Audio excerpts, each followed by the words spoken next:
जय हिंद साथियों। स्वागत है आप सभी का एक बार फिर से हमारे यूट्यूब चैनल बीपीएससी एक प्रयास में। आज हम लोग बिहार के आर्थिक सर्वेक्षण के बारे में पढ़ेंगे। सबसे पहले ये देखेंगे हम लोग कि आर्थिक सर्वेक्षण आखिर होता क्या है, आर्थिक सर्वेक्षण कहते किसे हैं। आर्थिक सर्वेक्षण पिछले एक वर्ष में सरकार के द्वारा क्या क्या उपलब्धियां हासिल की गई उसे बताया जाता है, उससे जुड़े आंकड़े को रखे जाते हैं। इसीलिए जब भी आप देखेंगे कि आर्थिक सर्वेक्षण वित्त मंत्री के द्वारा पेश किया जाता है वो हमेशा पिछले वर्ष का होगा। तो इसका सीधा सा मतलब यही होता है कि पिछले वर्ष में सरकार क्या क्या उपलब्धि अचीव की है उससे जुड़े आंकड़े को रखे जाते हैं। तो सबसे पहला जो बात है, मैं आपको इसका अंतर एक बजट के साथ ही बता देता हूँ। बजट किसे कहते हैं? तो बजट होता है आने वाले समय में किन चीज़ों पर कितना खर्च सरकार करेगी, कौन सी स्कीम लाए जाएंगे जिससे आने वाले समय में राज्य का विकास हो सके, तो उसे बजट कहते हैं। बजट को सबसे आसान भाषा में इस तरह से समझ सकते हैं कि मान लीजिए कि आप लोग एक स्टूडेंट हैं तो आप लोग जब यहाँ भी रहते हैं, बाहर रहते हैं, आपके घर से खर्च तो आता ही होगा ना। तो मंथ के शुरुआत में खर्च आता है, तो आने वाले जो समय है, मतलब कि उस मंथ में आप कितना खर्च करेंगे, ये बजट आप लोग पहले तैयार करते हैं। कहने का मतलब ये है कि आपको कितना रेंट देना है, फिर आपने किस किस से लास्ट मंथ ऋण लिया है, वो ऋण को चुकाना है, और उसके बाद जो फिर पैसा बचा उसको कैसे एडजस्ट करना है। तो बजट यही है आसान भाषा में। चलिए आर्थिक सर्वेक्षण पे आते हैं। ये बिहार का 19वां आर्थिक सर्वेक्षण है। पहला सर्वेक्षण 2006-07 में हुआ, पेश किया गया माननीय सुशील कुमार मोदी जी के द्वारा। इस बार 28 फरवरी 2025 को पेश किया गया। सम्राट चौधरी जो हमारे वित्त मंत्री और उप मुख्यमंत्री दोनों हैं, उनके द्वारा पेश किया गया। मुख्य बिंदु क्या है? तो आर्थिक स्थिति, विकास दर, राजस्व एवं व्यय प्रबंधन। राज्य की अर्थव्यवस्था के बारे में देखेंगे। राज्य की अर्थव्यवस्था वर्तमान मूल्य पर 14.5% की दर से वृद्धि कर रही है, और स्थिर मूल्य पर 9.2% की दर से। स्थिर मूल्य हमेशा आधार वर्ष 2011-12 से लिया जाता है, ठीक है।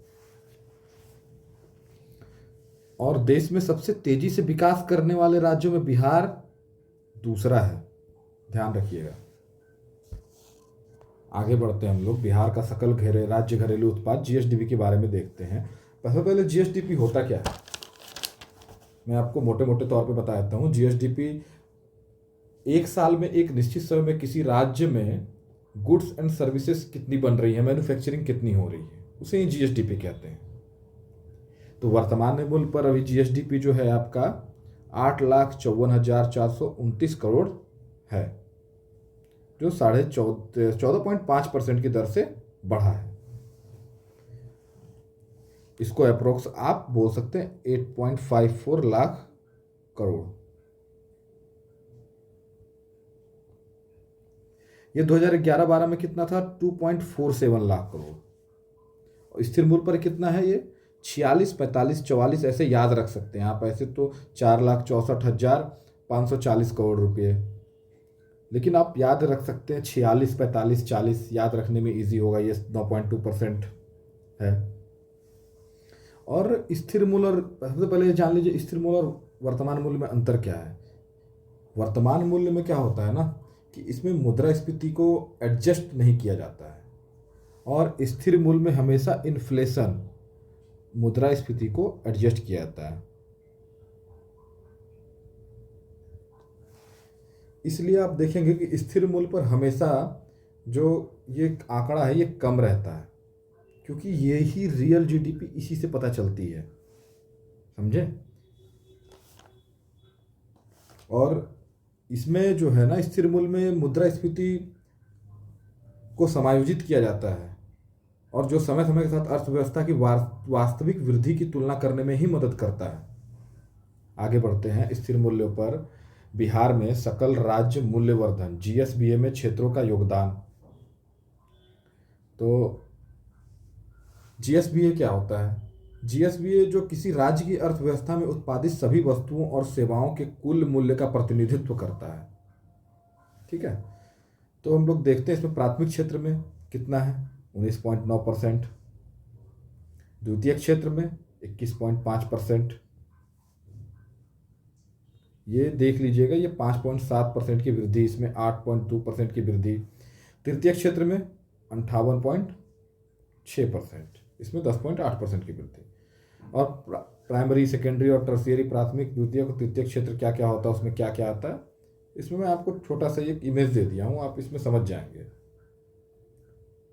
तो हम लोग आगे बढ़ते हैं, हम लोग आते हैं प्रति व्यक्ति आय पर।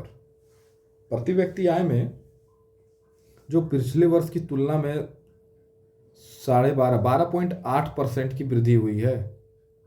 याद रखिएगा, पिछले वर्ष की तुलना में 12.8% की वृद्धि हुई है।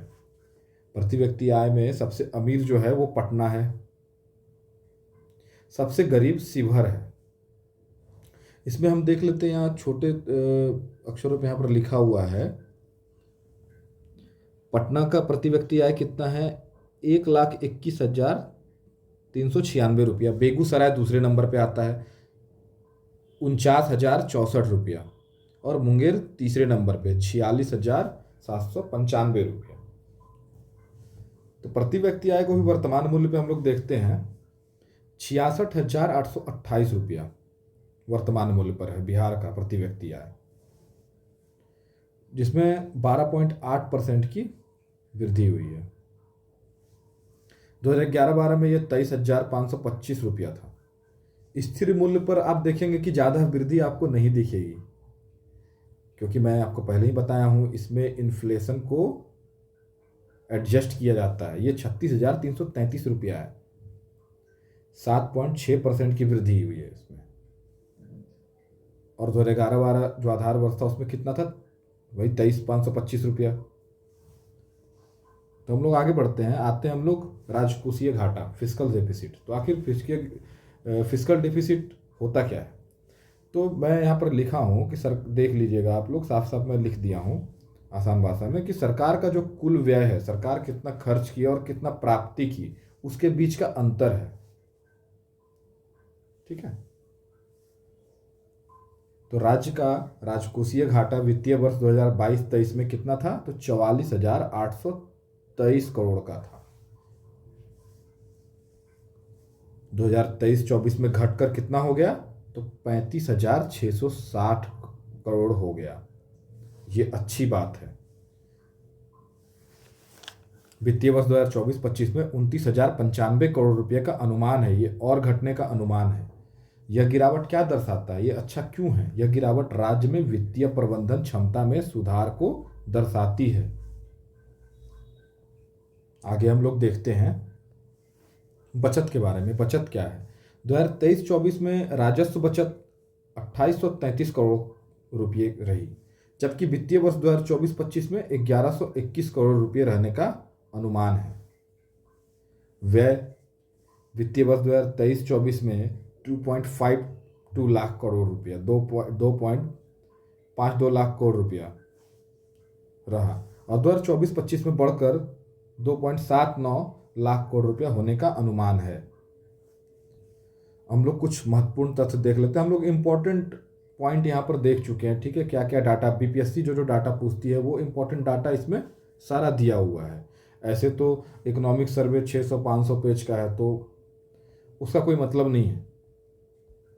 ठीक है, चलिए आगे देखते हैं क्या इंपॉर्टेंट तथ्य है। रोजगार में 107% की वृद्धि हुई है बिहार में। आप देखे होंगे इधर हाल में सरकार ने बहुत सारी वैकेंसी निकाली है। बीपीएससी में भी अच्छी खासी वैकेंसी थी, अच्छी खासी क्या, बहुत ज़्यादा वैकेंसी थी। इस बार भी आने की संभावना है। सुनने में आया है कि इस बार 1,500 की वैकेंसी है। हालांकि ये भी कंफर्म नहीं है, मैं इसकी भी पुष्टि नहीं करता हूँ। ईंधन खपत में पटना शीर्ष पर है। पेट्रोल खपत में पटना सबसे शीर्ष पर है, उसके बाद मुजफ्फरपुर आता है और पूर्णिया आता है। डीजल खपत में भी पटना सबसे शीर्ष पर है, उसके बाद शेखपुरा आता है और औरंगाबाद आता है। ये छोटा सा नोट्स है, इसमें कुछ जानकारी है, इसको देख लेते हैं। पीएम ई बस सेवा बिहार के 6 जिलों में लॉन्च है। पीएम ई बस सेवा पटना, भागलपुर, दरभंगा, मुजफ्फरपुर, गया तथा पूर्णिया, इन 6 जिलों में पीएम ई बस सेवा को लॉन्च किया गया है। इससे क्या होगा? कार्बन इमिशन कम होगा, प्रदूषण कम होगा। ई बस सेवा मतलब इलेक्ट्रॉनिक बस सेवा। रेलवे नेटवर्क में 4,509 किलोमीटर मार्च 2024 तक, मतलब पटरी इतना किलोमीटर बिहार में बन चुका है। तो देश में पटरियों का 3.4% है। बिजली उपभोक्ता आधार 2.12 करोड़ को पार कर गया है तथा 2024 में बिजली की अधिकतम मांग 8,005 मेगावाट के अधिकतम नए रिकॉर्ड पर पहुंच गई है। बिजली खपत भी बिहार में बढ़ गई है। बिहार में औद्योगिक क्षेत्र में 75,293.76 करोड़ रुपए का निवेश प्रस्तावित है। शहरीकरण दर कितना है? 11.3%। जनगणना 2011 के अनुसार राष्ट्रीय औसत 31.2 से काफ़ी कम है। भारत की कुल बाल जनसंख्या में राज्य का योगदान 11% है।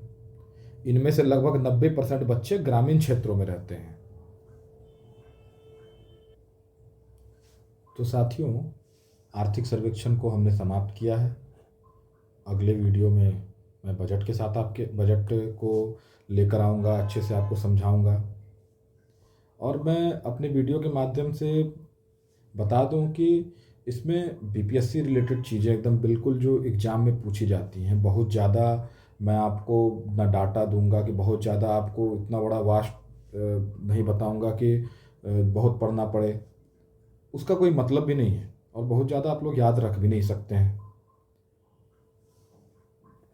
तो आगे हमसे जुड़े रहने के लिए हमारे चैनल को सब्सक्राइब कीजिए, लाइक कीजिए, अपने दोस्तों के साथ शेयर कीजिए ताकि सभी लोग लाभ उठा सकें।